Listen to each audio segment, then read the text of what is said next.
Je ne suis pas sur ce plateau, je suis accompagné de monsieur Emmanuel Vemba, qui est président national du CAP et USEC, mais il n'est pas également seul.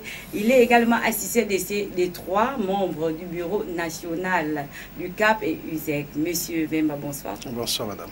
Comment allez-vous? Ça va très bien, merci. Vous êtes président national du CAP et USEC. Est-ce que vous pouvez donner déjà des définitions de ces 2 thèmes? Je vous remercie. Le CAP, c'est le Congrès des agents publics, parapublics et privés de l'État. C'est une confédération dont l'USEG est affilié. Et l'USEG, c'est l'Union syndicale des enseignants du Gabon.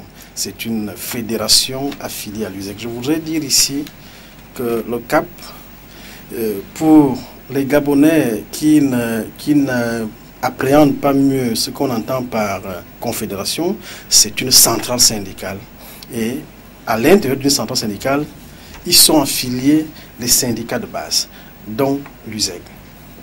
Merci pour toutes ces précisions. Le décor ainsi planté, nous allons entrer dans le vif du sujet, mais bien avant, nous allons revenir d'abord sur déjà le syndicat, déjà donner des primes abord une définition comme ça du syndicat. Enfin, le syndicat, bon, dans sa définition, le syndicat c'est d'abord une association. C'est une association, c'est défini comme un groupement d'individus qui défendent une cause. Et nous pensons que pour ce qui est du syndicat, c'est un regroupement de travailleurs qui défendent une cause. Pour ce qui est du CAP, nous défendons la cause des agents du secteur public. Donc les intérêts du secteur public, les intérêts professionnels et moraux des agents publics de l'État. Oui, le thème de ce soir porte sur l'apport des représentations syndicales au sein du Conseil économique et social.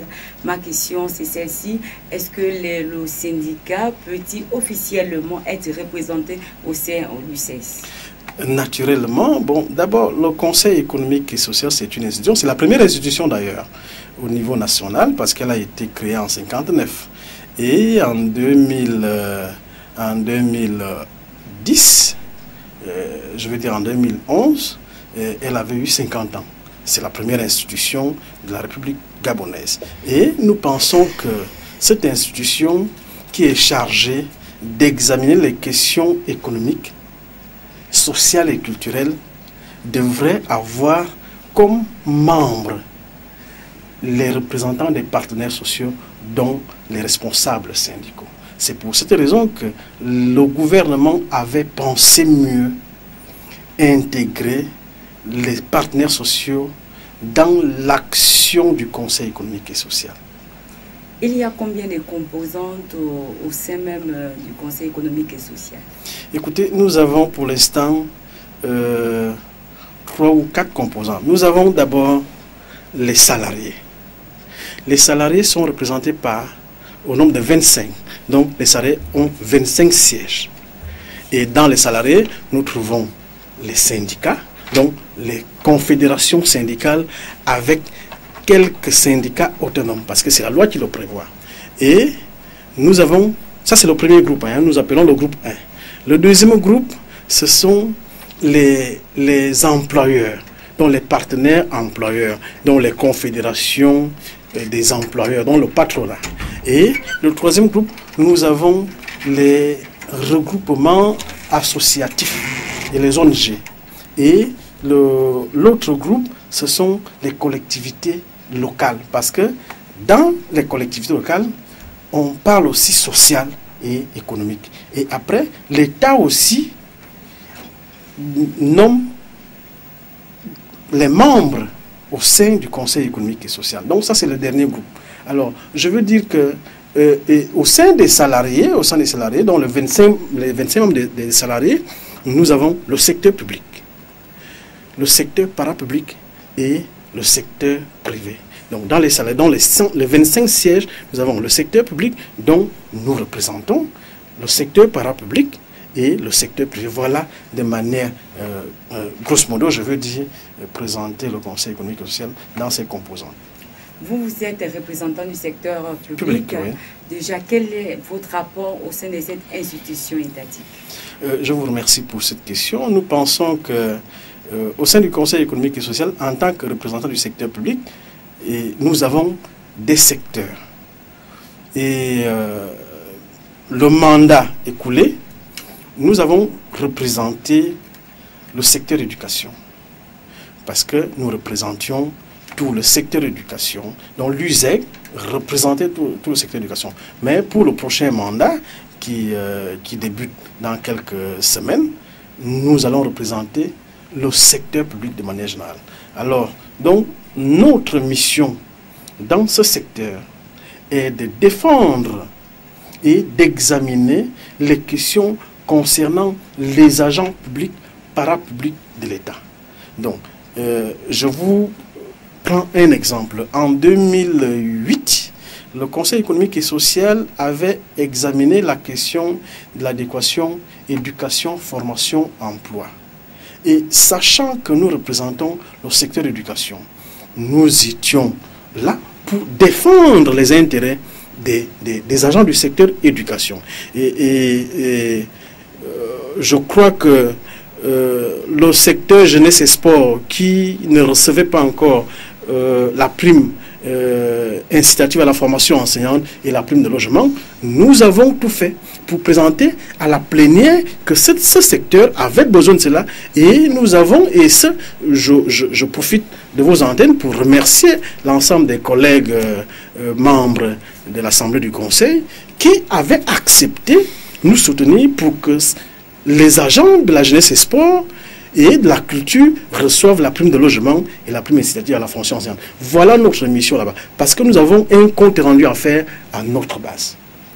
Merci pour toutes ces précisions. Nous allons poursuivre dans le même élan, toujours savoir le champ des compétences du secteur public au sein du CES. Oui. Peut-on dire vous avez le même champ de compétences qu'au secteur privé, ou bien vous avez un champ de compétences plus ou moins limité, ou bien plus ou moins large? Écoutez, dès lors que vous êtes membre de l'Assemblée du Conseil, vous examinez toute question relative au Conseil, c'est-à-dire que toute question étudiée ou encore retenue par le bureau du Conseil. Parce que c'est le bureau qui retient les sujets inscrits à l'Assemblée ou encore proposés à l'Assemblée du Conseil. Et à partir de cet instant, vous êtes obligé d'examiner la situation, mais sachant que chacun a son secteur d'activité à défendre.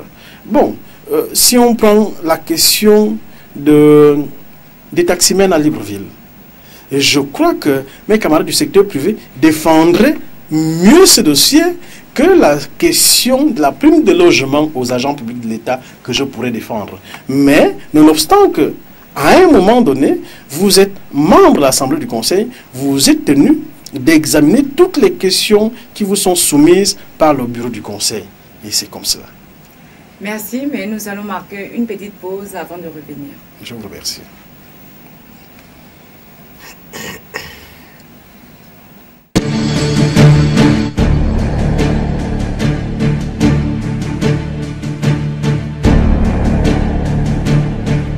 Nul n'est censé ignorer la loi, mythe ou réalité.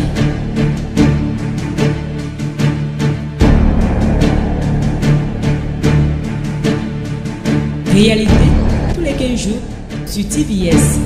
Dans le cadre de votre émission, Juriste Info.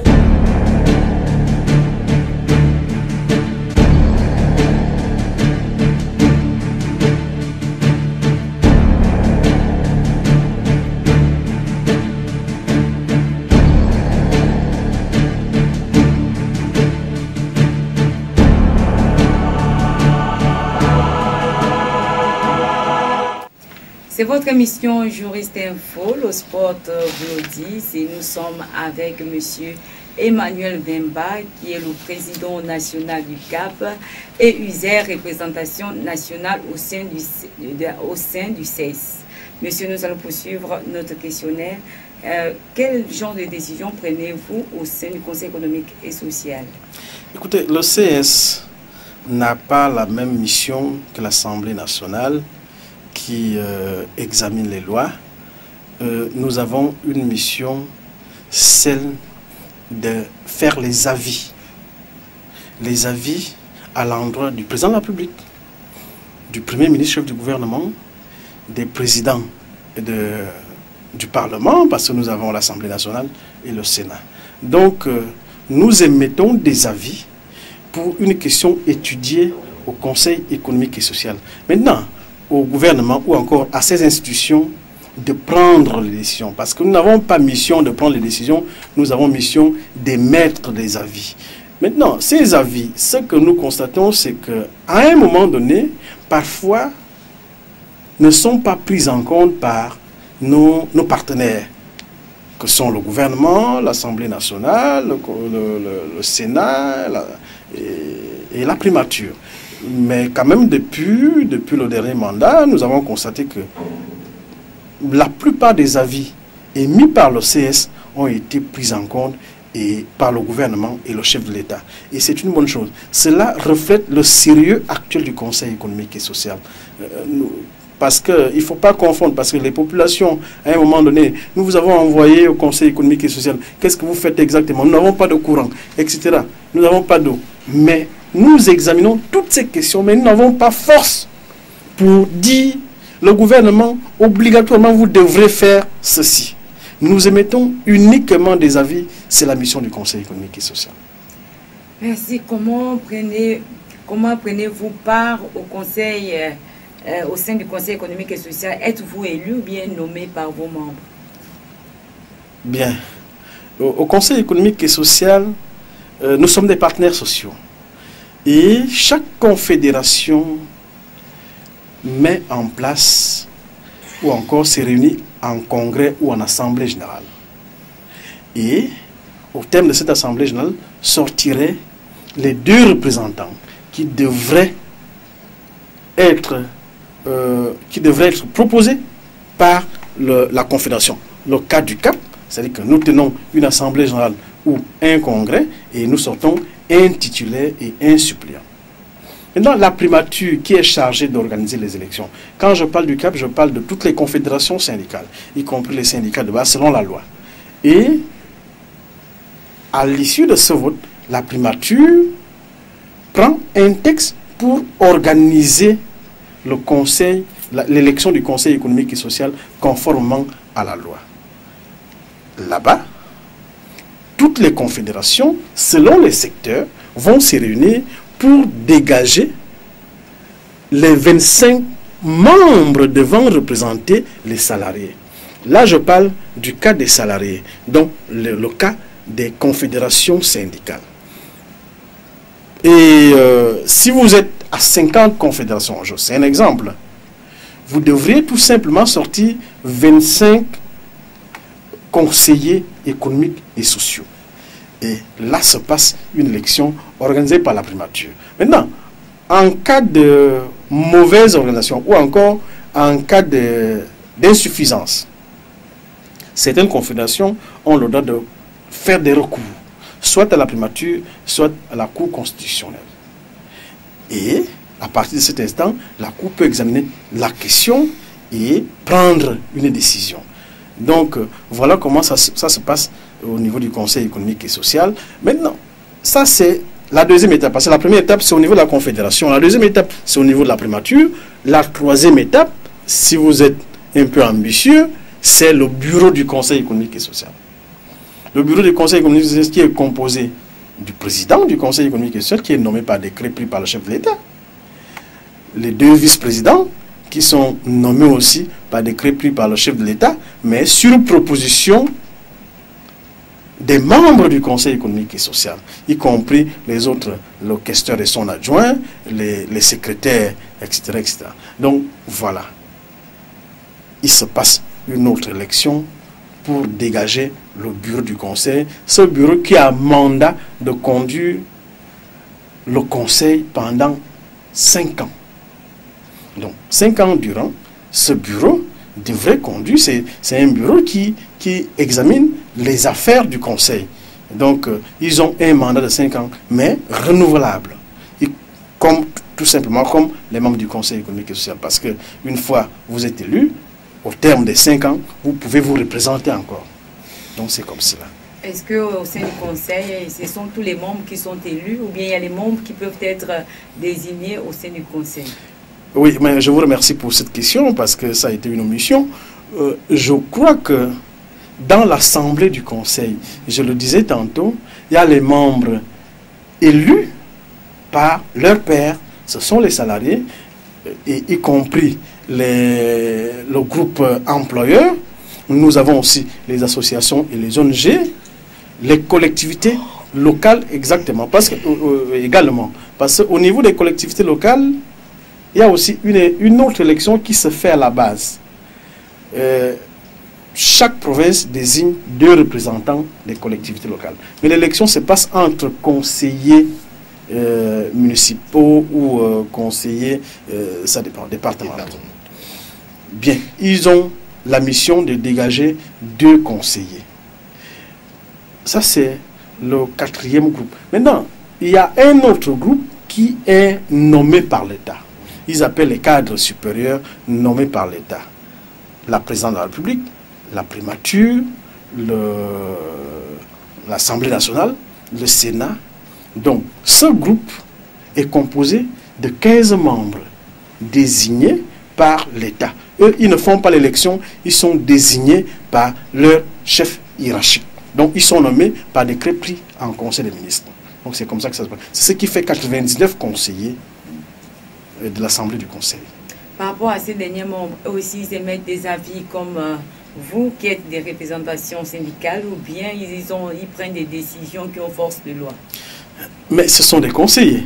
Le président qui a été nommé par le chef de l'État, il est d'abord conseiller, il est d'abord nommé comme conseiller, avant d'être président de l'Assemblée du Conseil. Donc, ils participent à la vie du Conseil au même titre que nous aussi.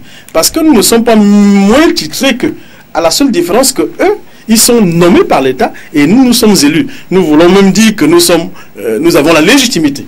Enfin, ce n'est pas un abus de langage, mais je pense que nous avons la légitimité parce que nous sommes élus. Eux, ils sont nommés. Mais ils sont conseillers au même titre que nous. Donc, quand il y a des décisions à prendre au sein de l'Assemblée du Conseil, c'est par voie de vote.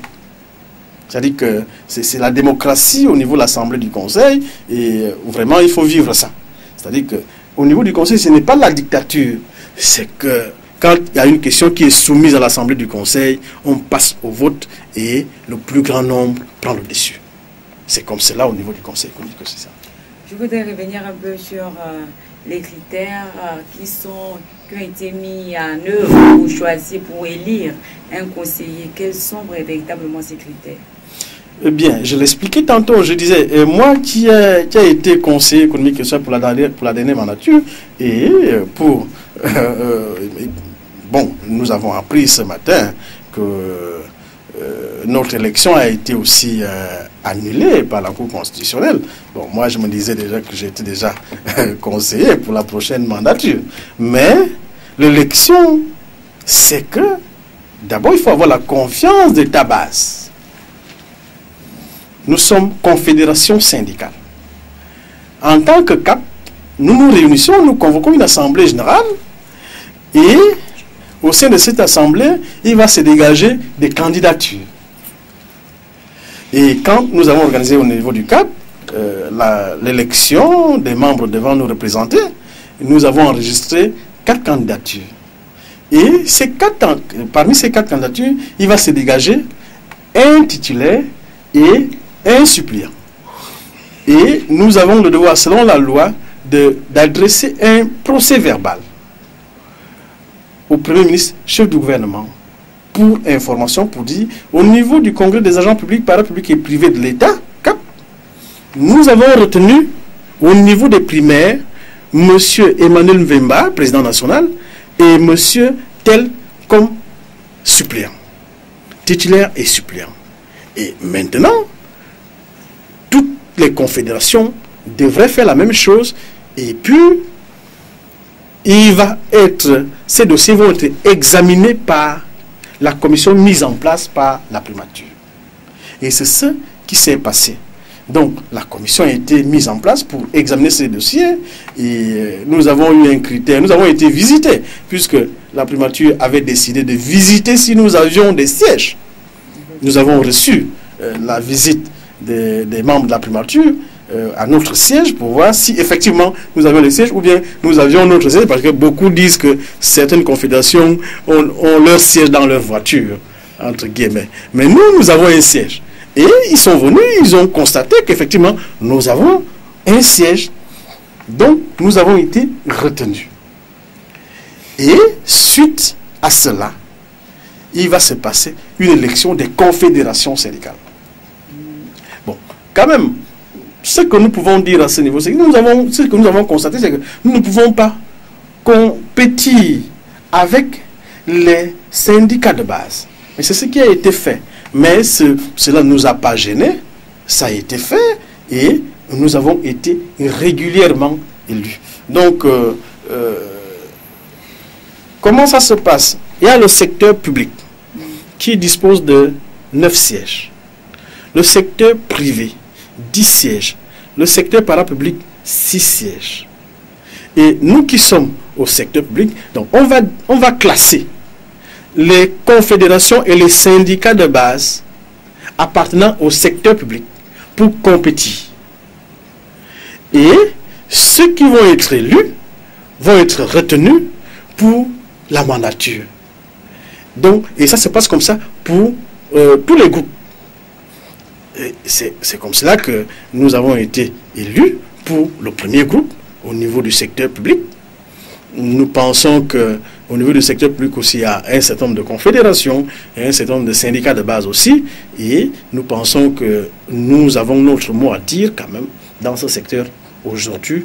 Et c'est pour cela que les camarades ont pensé qu'ils pouvaient nous voter par rapport au travail fait sur le terrain par le CAP. Par rapport à l'élection, quel est le mandat d'un conseiller au sein du Conseil économique et social? Le mandat est de 5 ans, renouvelable. Le mandat est de 5 ans renouvelable, mais nous avons 2 sessions par an.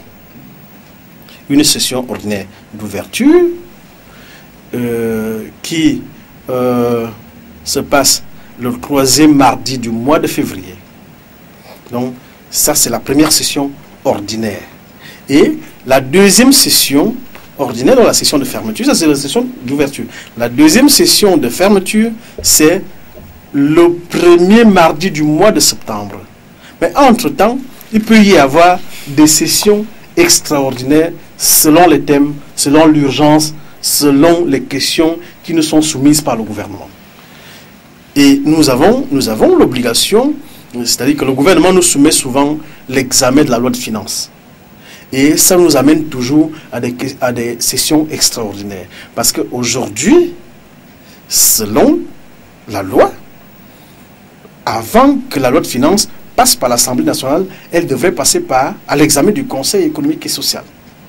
Et parfois, ça nous amène à des sessions extraordinaires. Alors, je veux dire, par an, nous pouvons avoir 2 sessions ordinaires et 2 sessions extraordinaires. Donc, voilà comment on travaille. Mais entre-temps,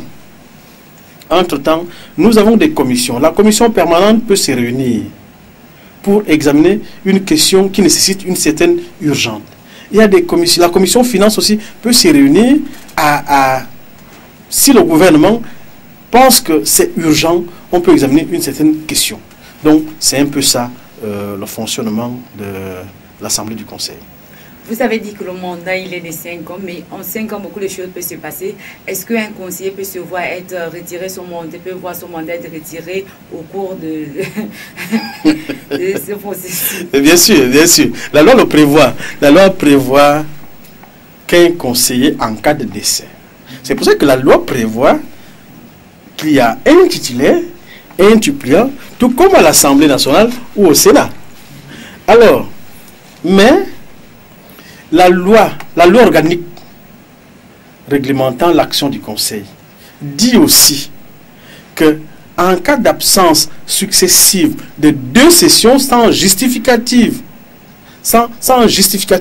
vraiment officiel, vous êtes qualifié comme démissionnaire. Et à ce moment-là, le Conseil peut réorganiser l'élection pour votre siège. Ça, c'est d'un. De 2, en cas de décès, vous êtes automatiquement remplacé par votre titulaire.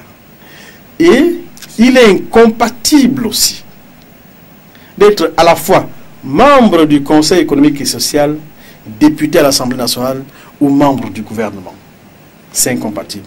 Parce que si vous êtes nommé membre du gouvernement, à ce moment, votre suppléant vous remplace au Conseil économique et social. C'est un peu comme à l'Assemblée nationale. Naturellement, puisque c'est une assemblée.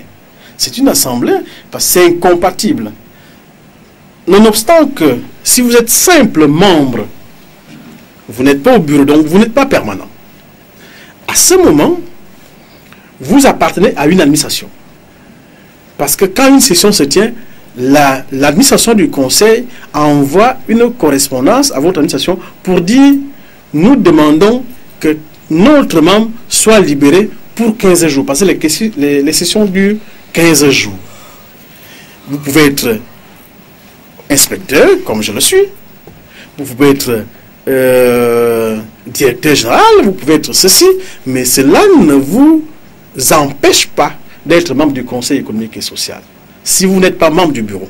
Alors, ce qui serait incompatible, c'est que vous soyez membre du bureau du Conseil et que vous soyez en même temps directeur général d'une société ou d'une administration. Ça aussi, c'est incompatible.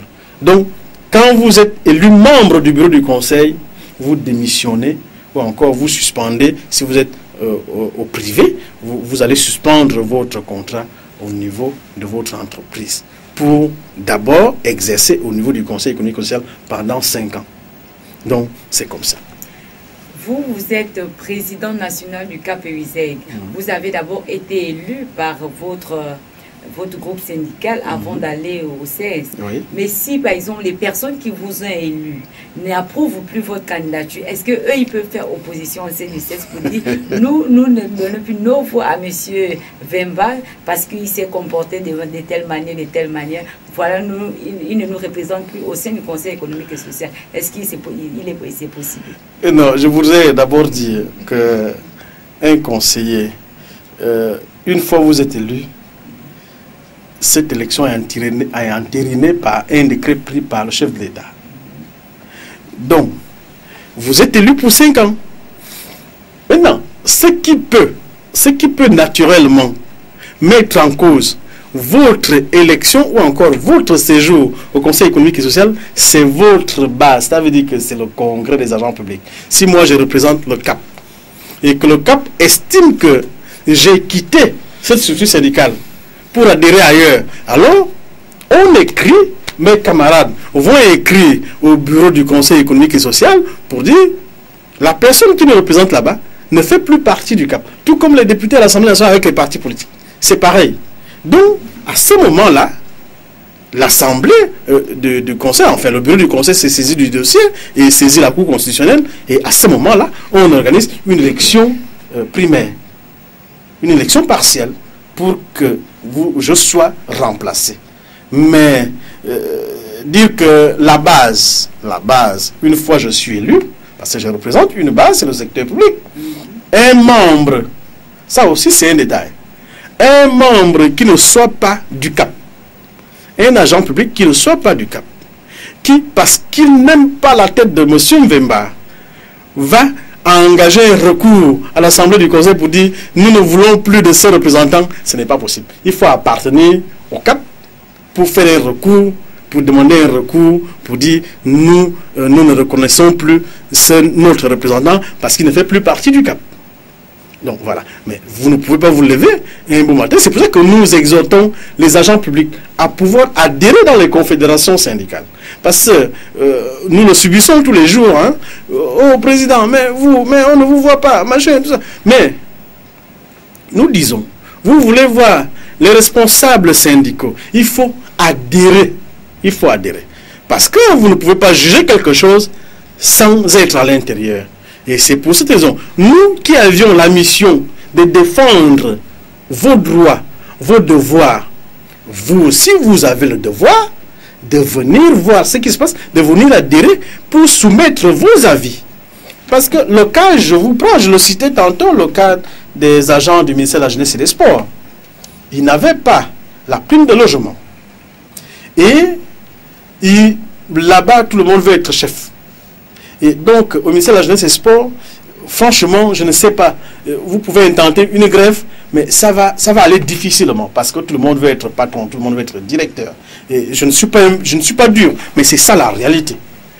Et ils ont revendiqué la prime de logement et la PIF pendant plusieurs années. Ils ne l'ont pas obtenu. Il a fallu que nous soyons élus au Conseil économique et social pour prendre à bras le corps ce dossier. Et aujourd'hui, ils ont obtenu la prime de logement, ils ont obtenu la PIF. Et là encore, nos camarades, certains camarades enseignants se disent qu'eux, ils ne sont pas enseignants, ils n'ont pas le droit d'avoir la PIF, alors qu'ils appartiennent au secteur de l'éducation. Et ça a été notre lutte. C'est ça notre lutte. C'est-à-dire qu'il faut que tout le secteur public bénéficie des bienfaits de l'activité syndicale. Et nous sommes leurs défenseurs. Voilà ce qui nous amène au Conseil économique et social, parce que, effectivement, vous faites bien de poser la question. Aujourd'hui, beaucoup de compatriotes se demandent pourquoi les syndicats doivent aller au Conseil économique et social. Mais si les syndicats ne sont pas là-bas, nous sommes les avocats des travailleurs. Mais si vous n'avez pas d'avocat, là où on traite les problèmes des travailleurs, à quel niveau vous allez les traiter? Mais c'est le Conseil économique et social qui est la maison de l'examen du social, de l'examen économique, de l'examen culturel. Et nous, défenseurs, la loi, et heureusement que la loi a prévu qu'on y soit. Merci, monsieur Vemba. Nous allons marquer une petite pause et nous allons revenir tout juste après pour poursuivre avec notre questionnaire. Merci.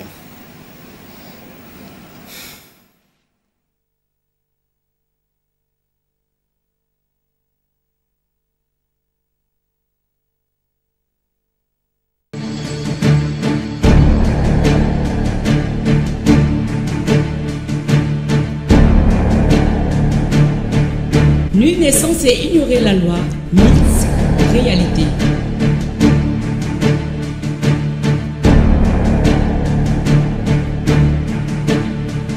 Réalité, tous les 15 jours, sur TVS. Dans le cadre de votre émission, Juriste Info.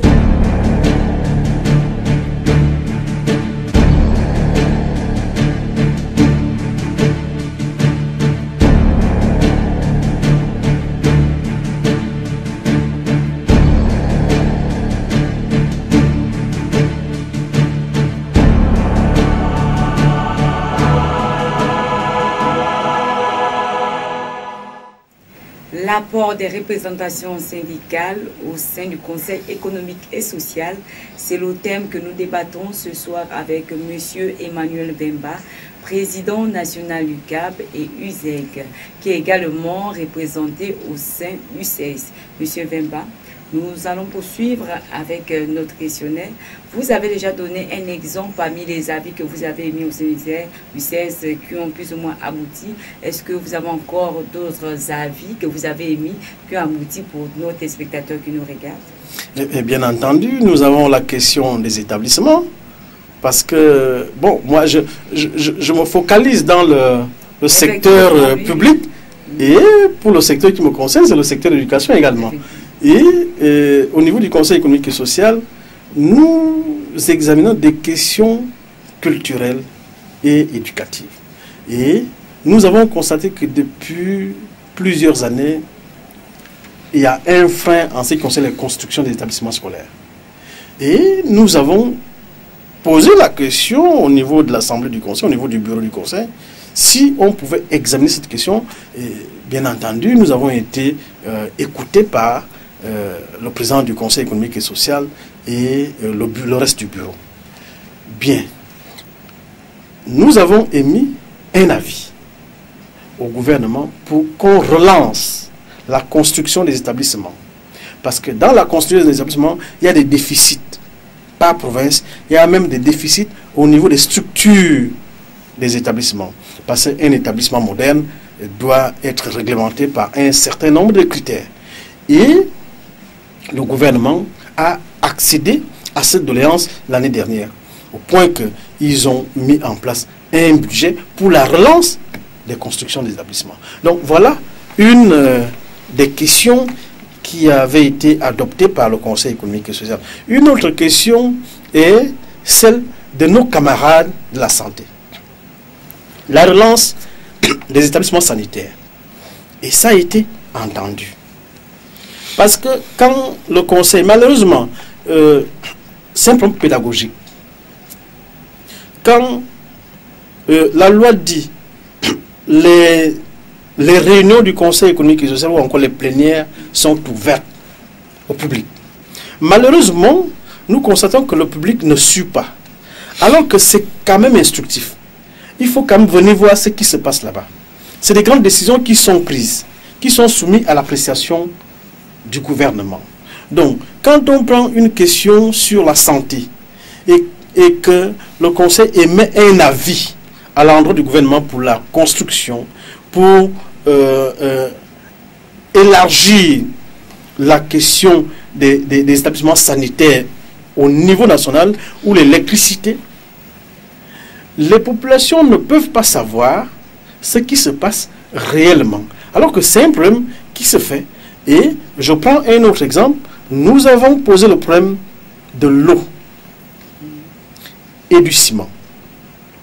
Je crois savoir que le gouvernement, à un moment donné, avait diminué le prix du ciment et le prix de l'eau potable. Donc, c'est des questions qui sont posées au niveau de l'Assemblée du Conseil et qui sont relayées par le gouvernement. Malheureusement, quand le gouvernement prend le problème, on ne sait plus que c'est le Conseil qui aurait émis un avis. Mais donc, voilà le type de questions qui sont soumises à l'appréciation du gouvernement. Et je le disais en préambule, que nous n'avons pas une mission d'obliger le gouvernement à faire quoi que ce soit. Nous avons une mission d'avis à donner. C'est-à-dire que nous proposons, nous disons, voilà ce que nous pensons et voilà ce que vous pourriez faire au gouvernement de décider. Donc, voilà comment ça se passe. Une représentation syndicale peut-elle saisir la Cour constitutionnelle pour annulation d'une décision? Bien. Disons au sein du Conseil. Au sein du Conseil économique et social. Oui, parce que c'est la loi qui le prévoit. Vous avez l'exemple de nos camarades de la COSIGA qui viennent de le faire. Je crois savoir qu'aujourd'hui, j'ai fait la lecture au niveau de l'Union de Gabon Matin, ce n'est pas une publicité. Et j'ai constaté que la Cour constitutionnelle a donné son verdict pour demander l'annulation de l'élection du Conseil économique et social. Donc, une représentation, une confédération ou un syndicat peut demander l'annulation, ou même une association qui est juridiquement composée peut demander l'annulation d'une élection quand elle estime que cette élection a été mal organisée. Maintenant, je ne suis pas en droit de commenter la décision du Conseil de la Cour constitutionnelle parce que je ne suis pas juriste et puis, bon, maintenant, à la Cour de notifier ce qu'elle pense, mais je dis, le CAP peut demander l'annulation d'une élection quand elle se sent lésée, soit à l'organisation, soit à autre chose. Est-ce que c'est seulement l'annulation de l'élection ou le CAP, par exemple, peut intervenir pour demander l'annulation, bien une décision qui a été prise au sein du Conseil économique et social qui ne concerne pas typiquement l'élection? Non. Bien faire opposition à une décision. À une décision. Parce qu'il y a deux étapes. Hein. Il y a l'étape de l'élection, quand l'élection est organisée. Et selon la loi, l'élection devrait être organisée par la primature. Et, bon, maintenant, quand c'est un problème qui nécessite un examen de la Cour, nous sommes en droit de poser le problème à la Cour. Maintenant, au niveau de l'Assemblée du Conseil, quand une question est examinée, l'Assemblée du Conseil l'examine. Quand nous ne pouvons pas trouver, parce que le bureau du Conseil est mis en place pour étudier toute question relative à l'Assemblée du Conseil. Nous ne sommes pas en droit, à ce niveau-là, d'aller vers la Cour pour poser tel problème, dès lors que le bureau du Conseil se charge de gérer et de conduire les affaires du Conseil. Maintenant, à ce niveau, quand une question nécessite une certaine compétence juridique, À ce niveau, c'est le bureau du conseil qui peut déposer soit un recours ou encore il peut prendre la tâche à la Cour constitutionnelle pour examen. Mais ce n'est plus un conseiller.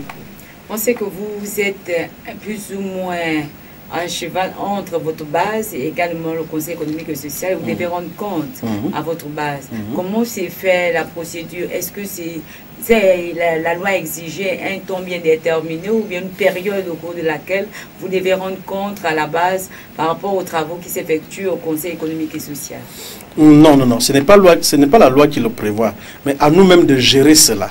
Ça veut dire que nous avons une mission qui nous a été confiée par nos bases et au terme d'une session, nous avons le devoir de rendre compte à la base, tout comme à l'Assemblée nationale, avec les députés, avec les sénateurs. Donc, un bon membre du Conseil économique et social, au terme d'une session, devra rendre compte à sa base, à travers soit une assemblée générale, soit une tournée interétablissement, le cas de nos structures syndicales.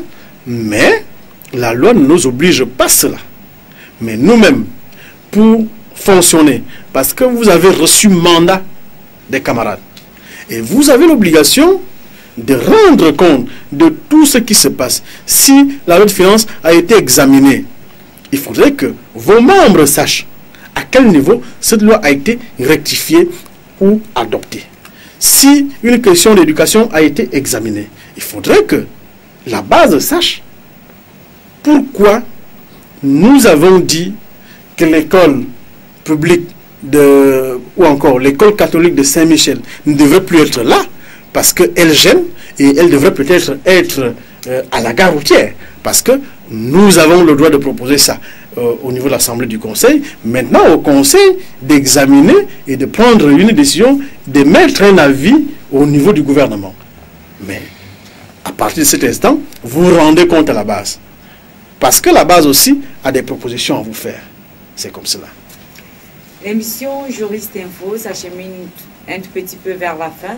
Mais bien avant, chers téléspectateurs, nous allons encore marquer une petite pause et nous allons revenir avant la fin de l'émission Juriste Info, dont le thème ce soir porte sur l'apport des représentations syndicales au sein du Conseil économique et social.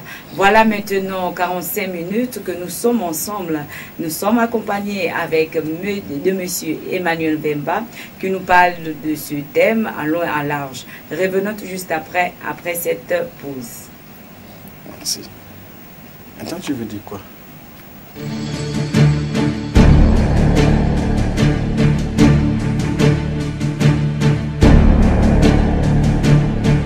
Nul n'est censé ignorer la loi, mythe, réalité.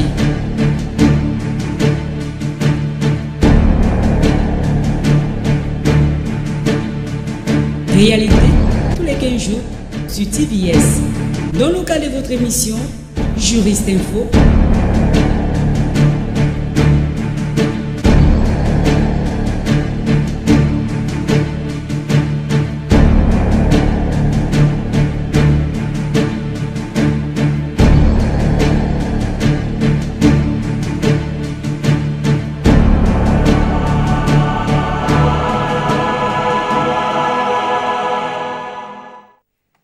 Mesdames et messieurs, c'est Juriste Info. Nous sommes avec Emmanuel Vemba.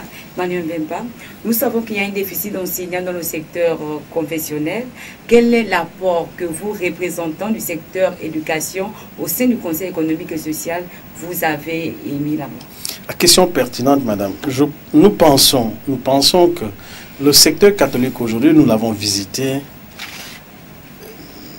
Pour la plupart des cadres nationaux aujourd'hui, ces cadres nationaux sont issus de ces secteurs, pour la plupart.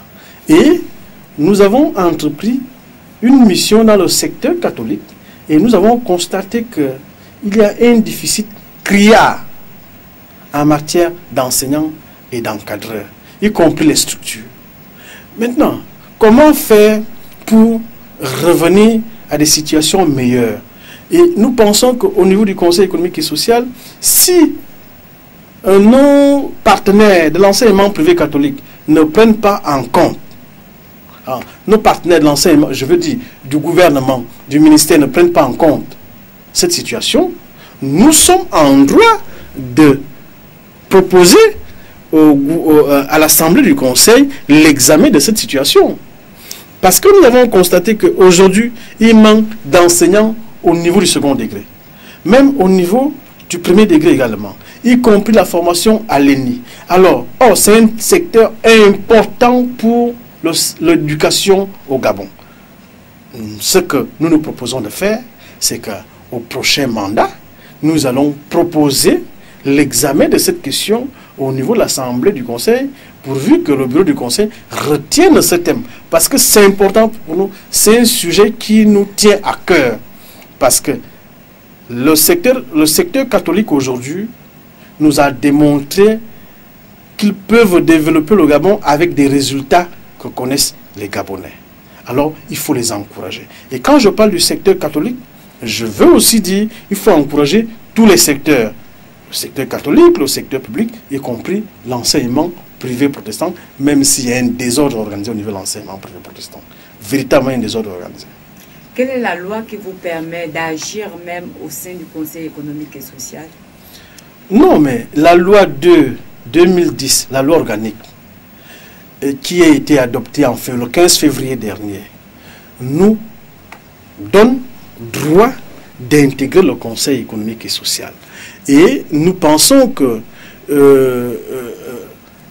cette loi nous permet, nous partenaires sociaux, d'agir en tant que partenaires sociaux au niveau du Conseil économique et social, y compris les autres secteurs d'activité.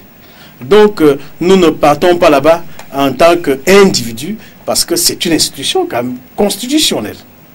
Donc, à ce niveau-là, vous ne pouvez pas vous lever en tant que syndicaliste pour dire, à part compter de ce jour, je veux intégrer le Conseil économique et social. Il y a une loi qui est là, qui réglemente notre intégration au sein du Conseil économique et social.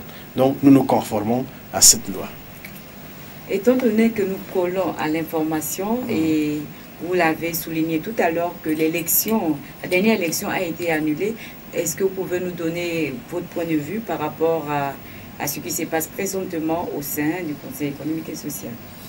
Écoutez, moi je pense que la Cour constitutionnelle a rendu son verdict et nous pensons que les décisions de la Cour sont irrévocables et ces décisions ne sont pas attaquées.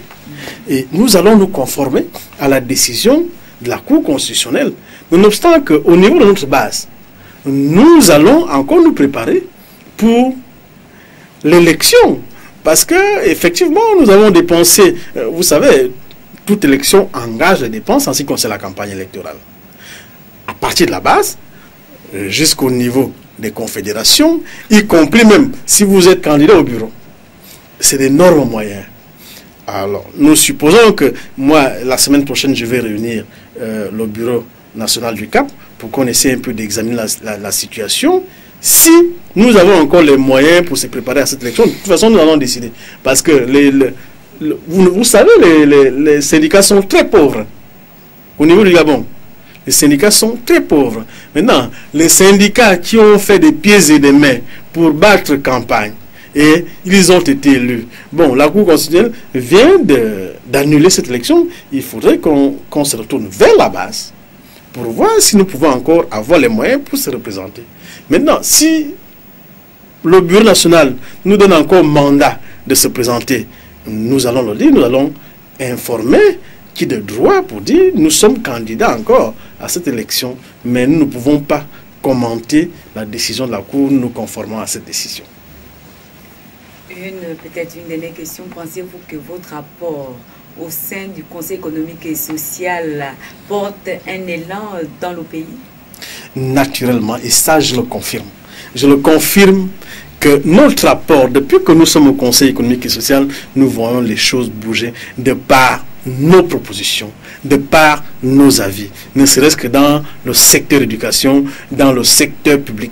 Et nous sommes satisfaits aujourd'hui du travail abattu par nous-mêmes au sein du Conseil économique et social. Vous savez que la prime de logement a été généralisée. Les Gabonais, quand ils reçoivent un acquis. Ils ne savent pas comment ça a commencé. Mais nous pouvons vous dire que depuis 2008, nous étions en négociation avec le gouvernement pour que la prime soit généralisée au niveau de tous les agents publics de l'État. Et nous avons mené cette lutte pendant plusieurs années. Ce n'est qu'en 2010-2011 que le chef de l'État prend la décision de généraliser la prime de logement. Oh, ça a été un combat pour nous.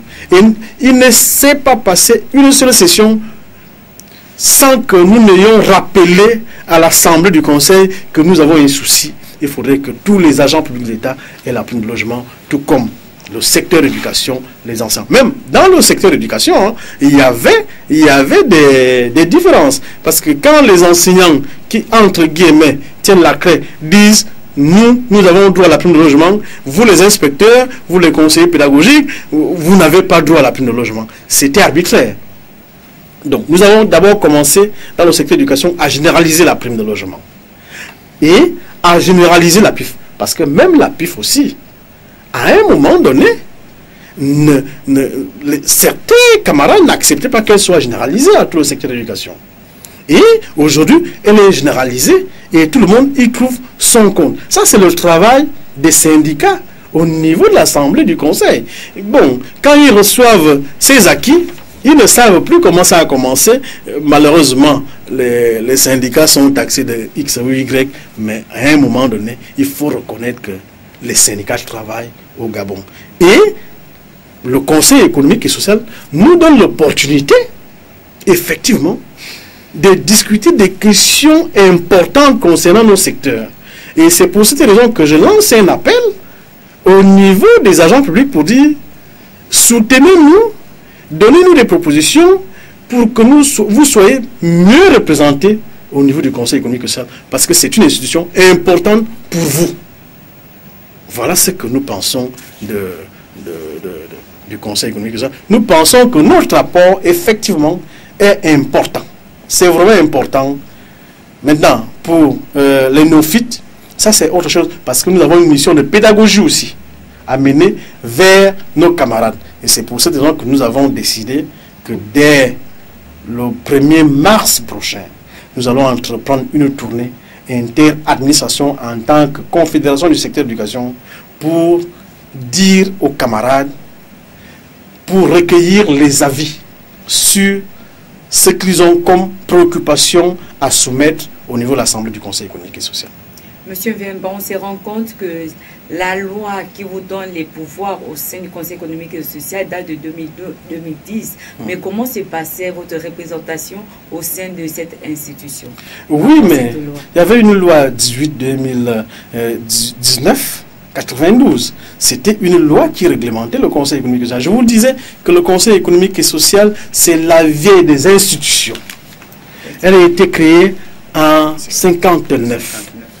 C'est la première des institutions au niveau national. C'est pour ça que nous avons fêté l'année dernière le 50aire du Conseil économique et social.